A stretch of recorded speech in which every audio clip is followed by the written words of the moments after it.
यहाँ रहने वाले जितने गरीब लोग हैं उनके बच्चों के पास पढ़ने का कोई सुविधा ही नहीं है। गरीब का बच्चा जा रहा है पढ़ने, वहाँ पढ़ता नहीं है, खिचड़ी खाया और घरे चला आया। कॉलेज में खिचड़ी नहीं बट रहा है लेकिन वहाँ से डिग्री बट रही है। बिहार के शिक्षा व्यवस्था का हाल ये है, स्कूल से खिचड़ी और कॉलेज से डिग्री बट रहा है, पढ़ाई दोनों में कहीं नहीं हो रहा है। तो अगर पढ़ाई चाहिए क्योंकि यही रास्ता है गरीबी से निकलने के लिए, तो बिहार में सबसे ज्यादा पैसा शिक्षा पर खर्च होना चाहिए। इसलिए जनसुराज कह रहा है कि जब हमारी व्यवस्था बनेगी तो 1 घंटा के अंदर शराबबंदी को उठाकर फेंक देंगे। अगर बिहार में विश्व स्तरीय सबसे अच्छा शिक्षा व्यवस्था बनाना है तो 5 लाख करोड़ रुपया चाहिए।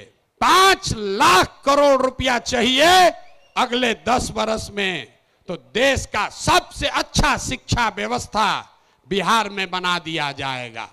और ये 5 लाख करोड़ रुपया आएगा कैसे? जो शराबबंदी हटाएंगे तो ये तय किया कि शराब से आने वाला टैक्स का पैसा वो बजट में नहीं जाएगा, नेताजी के सुरक्षा के लिए नहीं खर्चा होगा, सड़क बिजली पानी के लिए नहीं होगा। जितना शराबबंदी के टैक्स का पैसा होगा अगले 20 वर्ष बिहार में सिर्फ और सिर्फ नई शिक्षा व्यवस्था बनाने के लिए खर्च किया जाएगा। अब समझ में आया काहे हटाना चाहते हैं? हर बरिस 20,000 करोड़ रुपया शराबबंदी के चलते नुकसान हो रहा है, तो 20 बरस के पैसे को, शराब के टैक्स को अगर आप नई शिक्षा के व्यवस्था के लिए खर्चा करें तो 4 लाख 5 लाख करोड़ रुपया बिहार के बच्चों के मुस्तकबिल को बदलने के लिए उपलब्ध हो जाएगा। हम ये नहीं कह रहे हैं कि शिक्षा व्यवस्था बनाएंगे, उसका रास्ता भी आपको बता रहे।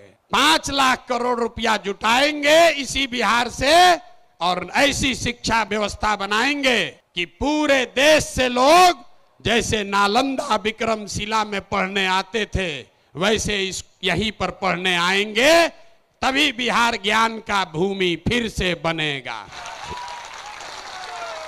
शराबबंदी जाएगा, नई शिक्षा व्यवस्था आएगी।